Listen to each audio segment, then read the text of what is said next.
ಹೇಳ್ತಾ ಇದ್ರೆ ಅಂದ್ರೆ ದರ್ಶನ್ ಅವ್ರಿಗೆ ಅಡ್ವಾನ್ಸ್ ಕೊಟ್ಟಿದ್ದೀನಿ ಅಂತ, ಯಾವ ಸಿನಿಮಾ ಆದ್ಮೇಲೆ ಕೊಟ್ಟಿದೆ ಅಂದ್ರೆ ಯಾವ ರೀತಿ ಕತೆ ಏನಾದರೂ ರೆಡಿ ಮಾಡ್ತಾ ಇದ್ರ ಹೇಗೆ ಅಂತ? ಸರ್ ಕತೆ ಗೀತೆ ಎಲ್ಲ ರೆಡಿ ಆಗಿದೆ, ಬಟ್ ಇವಾಗ ಅವರು ಪಾಪ ಏನೋ ತಗೋತಾ ಇದ್ರು. ನಂದು ಸಿನಿಮಾ ಕೆಲವು ಸಿನಿಮಾ ಎಲ್ಲ ರಿಲೀಸ್ ಮಾಡ್ತಾ ಇದ್ದೀನಿ ಇವಾಗ. ಮೋಸ್ಟ್ಲಿ ನೆಕ್ಸ್ಟು ಒಂದು ಪಿಕ್ಚರ್ ಏನೋ ಅವ್ರದ್ದು ಇದಿದೆ, ಇವಾಗ ಮಾಡ್ತಾ ಇದ್ದಾರೆ ನಮ್ಮ ಪ್ರಕಾಶ್ ಅವ್ರದ್ದು. ಆ ಪ್ರಕಾಶ್ ಪಿಕ್ಚರ್ ಆದ್ಮೇಲೆ ನನಗೆ ಬೇಕಪ್ಪ ಅಂತ ಕೇಳಿದ್ದೀನಿ. ಅದು ಬಿಟ್ಟರೆ ಇನ್ನೊಂದು ಪಿಕ್ಚರ್ ಆದ್ಮೇಲೆ ನಾನು ಕೊಡ್ಬೋದು. ನನ್ನ ಮೇಲೆ ಸಖತ್ ಪ್ರೀತಿ ಇದೆ ಅವ್ರಿಗೆ. RS ಪ್ರೊಡಕ್ಷನ್ ಒಂದು ಸಿನಿಮಾ ಮಾಡಬೇಕು ಅಂತ ಸಖತ್ತು ಪ್ರೀತಿ ಇದ್ದಾರೆ. ಯಾಕೆಂದ್ರೆ ನಾನು ಎಲ್ಲ ಸಿನಿಮಾನು 60% ಗೆದ್ದಿದ್ದೀನಿ ಸರ್. ನಂದು 20-21 ಸಿನಿಮಾ ಮಾಡಿದ್ದೀನಿ. ನಿಮಗೆ ಇರ್ಬೋದು, ಶಿವಣ್ಣ 5 ಪಿಕ್ಚರ್ ಮಾಡಿದ್ದೀನಿ. ಮೈಲಾರಿ, ಸಂತ ಎಲ್ಲ 100 ಡೇಸ್ ಸಿನಿಮಾ. ಉಪೇಂದ್ರದು 3 ಪಿಕ್ಚರ್ ಮಾಡಿದ್ದೀನಿ. ಇವಾಗ ಇನ್ನೊಂದು ಪಿಕ್ಚರ್ ನಡೀತಾ ಇದೆ, ಉಪೇಂದ್ರ ರವಿಚಂದ್ರನ್ದು, ಓಂ ಪ್ರಕಾಶ್ ಡೈರೆಕ್ಟ್ರು. ಅದು ಇವಾಗ ನವೆಂಬರ್ 1ಕ್ಕೆ ರಿಲೀಸ್ ಮಾಡ್ತಾ ಇದ್ದೀನಿ. ಇನ್ನೊಂದು ಕಾಟನ್ ಪೇಟೆ ಗೇಟ್ ಅಂತ ರೆಡಿ ಆಗಿದೆ. ನೆಕ್ಸ್ಟ್ ಮಂತ್ 21ಕ್ಕೆ ಗೋಕುಲ್ ಅವರೇ ಮಾಡ್ತಾರೆ ರಿಲೀಜ್, ಅವ್ರಿಗೆ ಕೊಟ್ಬಿಟ್ಟಿದ್ದೀರಿ. ಇವಾಗ ಏನೋ ಒಂದು ಏನೋ ಅಂತಾರ ಸರ್, ಅದೇನೋ ಹೇಳ್ತಾರೆ ಸರ್, ಅದು ನಮ್ಮ ಹಳ್ಳೀಲಿ ಇದೊಂಥರ ಏನೋ ಹಿಂಗೇನೋ ಅಡ್ಡ ಹೋಗ್ಬಿಟ್ರೆ ಏನೋ ಆಗುತ್ತೆ ಅಂತಾರೆ. ಹಂಗೇನೋ 2 ವರ್ಷದಿಂದ 3 ವರ್ಷದಿಂದ ನಮ್ಮ ಇಂಡಸ್ಟ್ರಿಗೆ ಅದೇನೋ ಅಡ್ಡ ಹೋಗ್ಬಿಟ್ಟಿದೆ. ಬೆಕ್ಕಂತಾರೆ, ಇನ್ನೊಂದು ಅಂತಾರೆ ನಮ್ಮ ಹಳ್ಳೀಲಿ. ಆ ಥರ ಏನೋ ಅಡ್ಡ ಆಗಿದೆ. ಅದಕ್ಕೆ ಎಲ್ಲ ನಾವು ಪೂಜೆ, ನಮ್ಮ ಇಂಡಸ್ಟ್ರಿ ಒಳ್ಳೇದಾಗಲಿ ಅಂತ ನಮಗೆ ದೇವರು ಕಾರ್ಯಗಳು ಅವು ಮಾಡ್ತಾಯಿದ್ದೀವಿ. ಒಳ್ಳೇದಾಗುತ್ತೆ, ನಮಗೇನು ಕೆಟ್ಟ ಚಟ ಇಲ್ಲ.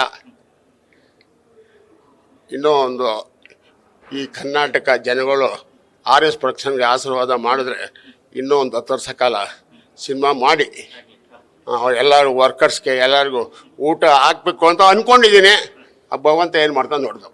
ಆದಷ್ಟು ಬೇಗ ದರ್ಶನ್ ಅವ್ರ ಸಿನಿಮಾನು ಸ್ಟಾರ್ಟ್ ಆಗಲಿ ಸರ್. ಮತ್ತೆ ಇನ್ನೊಂದು ಹೇಳಿದೆ, ಸಾಹಸದಿಂದ ಸನ್ಯಾಸಿ ಕೆಟ್ಟ ಅಂತ ಅನ್ಬಿಟ್ಟು. ಅಂದ್ರೆ ಈ ಘಟನೆಗೂ ಅದೇ ತರ ಸಂಗಡಿಗರಿಂದನೇ ಆದದ್ದ ಅಂತ. ಅಂದ್ರೆ ಮೊದಲಿದ್ದ ದರ್ಶನ್ ಅವ್ರ ಸುತ್ತಮುತ್ತ ವ್ಯಕ್ತಿಗಳು 100% ದರ್ಶನ್ ತರ ವ್ಯಕ್ತಿ ಅಲ್ಲ. ಸಿನಿಮಾದಲ್ಲಿ ಹೊಡಿಬೋದು, ಸಾಯಿಸ್ಬೋದು, ಬಟ್ ರಿಯಲ್ ಆಗಿ ಹೊಡೆದು ಸಾಯಿಸೋದು ವ್ಯಕ್ತಿ ಅಲ್ಲ. ನಾನು ಹತ್ರದಿಂದ 25 ವರ್ಷದಿಂದ ನೋಡಿರೋ ವ್ಯಕ್ತಿಗೆ ಆ ಥರ ವ್ಯಕ್ತಿ ಅಲ್ಲ ನಾನು ನೋಡಿರೋ ಮಟ್ಟಿಗೆ. ನಾನು ಸಿನಿಮಾ ಇಂಡಸ್ಟ್ರಿಗೆ ಬಂದು ಆಲ್ರೆಡಿ 30 ವರ್ಷ ಆಯಿತು. ಫಸ್ಟು 10 ವರ್ಷ ಡಿಸ್ಟ್ರಿಬ್ಯೂಷನ್, 20 ವರ್ಷ ಪ್ರೊಡಕ್ಷನ್ಸ್, 25 ವರ್ಷ ಪ್ರೊಡಕ್ಷನ್ಸು. ಫಸ್ಟು ಲಂಡನಲ್ಲಿ ಮುಹೂರ್ತ ಮಾಡಿರೋ ನಾನು ಪ್ರೊಡ್ಯೂಸ್ ಮಾಡಿರೋದು. ಶಿವಣ್ಣನ ಕರ್ಕೊಂಡೋಗಿ ಪೂರಿ ಜಗನ್ನಾಥನ್ನು ವ್ಯಕ್ತಿನ ಡೈರೆಕ್ಟ್ರಿಗೆ ಕರ್ಕೊಂಡ್ಬಂದು ನಾನು ಮಾಡಿಸಿರೋದು.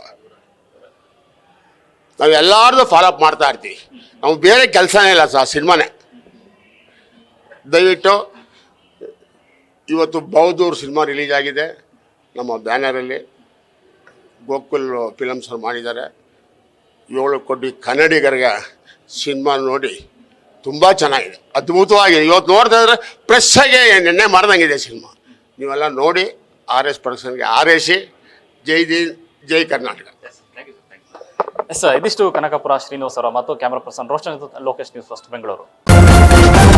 ನ್ಯೂಸ್ ಫಸ್ಟ್ ನಿರ್ಭೀತಿಯಿಂದ ನಿಮ್ಮ ಪರವಾಗಿ.